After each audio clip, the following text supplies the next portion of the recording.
Prólogo. Toda revolución comienza cuando alguien se atreve a discutir con aquello que todos llaman realidad. Este relato no habla de un juicio en el sentido jurídico. Habla de un juicio mucho más antiguo, el que cada ser humano mantiene con la historia que otros escriben sobre él. Vivimos en una época en la que casi todo puede describirse. Los algoritmos predicen nuestro comportamiento. Las estadísticas clasifican nuestras decisiones. Las redes sociales construyen versiones de nosotros mismos. Y, poco a poco, corremos el riesgo de aceptar esas descripciones como si fueran nuestra identidad. Pero una descripción nunca es una persona. Y una explicación jamás sustituye a una conciencia.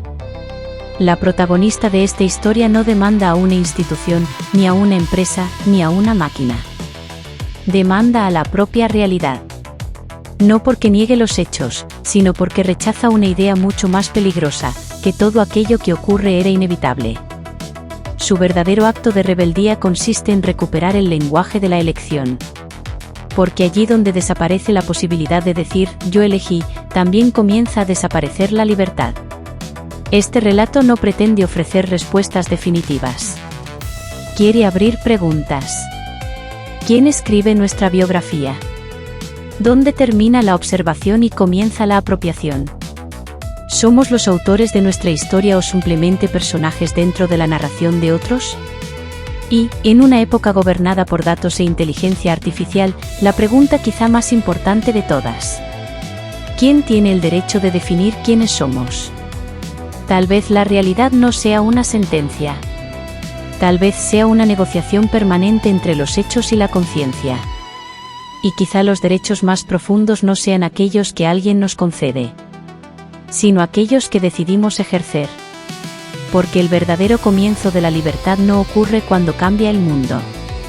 Ocurre cuando una persona deja de aceptar que otros escriban el significado de su vida. Demanda contra la realidad. Esta vez sí presentó la demanda. Demandada, la realidad. Motivo, uso indebido de la identidad de una persona sin el consentimiento de su propio sujeto.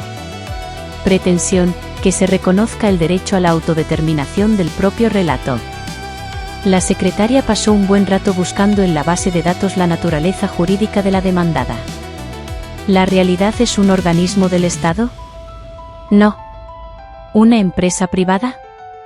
Mucho menos. Entonces, ¿quién la representa?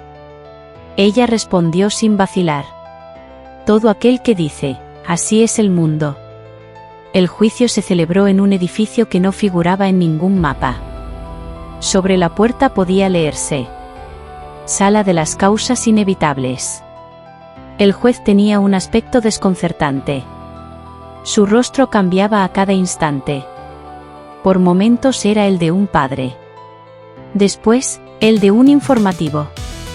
Luego, el de sus propias dudas. ¿Cuál es exactamente su reclamación?, preguntó el juez. Ella respiró hondo. Mi identidad ha sido utilizada como ejemplo. Como ilustración. Como una simple función dentro de una explicación. Exijo que se reconozca que yo no soy un argumento. Soy el origen. Un murmullo recorrió la sala. Filósofos. Juristas.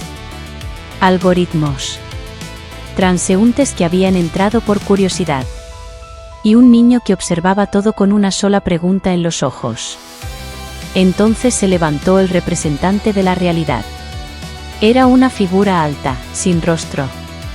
Nosotros no nos apropiamos de nadie, declaró con serenidad. Solo reflejamos las relaciones de causa y efecto. Ella negó lentamente con la cabeza. Eso no es verdad. Lo que ustedes hacen es disfrazar las decisiones de inevitabilidad. El juez se inclinó hacia adelante. Supongamos que gana este juicio. ¿Qué cambiaría realmente? Ella guardó silencio. Por primera vez, la indignación dejó paso a la claridad. Cambiaría el lenguaje. Donde antes decía: no tuve otra opción. Diré: yo elegí. Aunque no siempre sea completamente cierto. Porque cuando una persona pierde el lenguaje de la elección, empieza también a perder su existencia.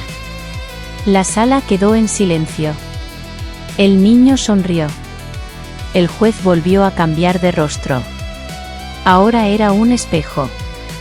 Se dicta sentencia. La realidad queda reconocida como una construcción condicionada. La demandante queda reconocida como autora legítima de su propia versión.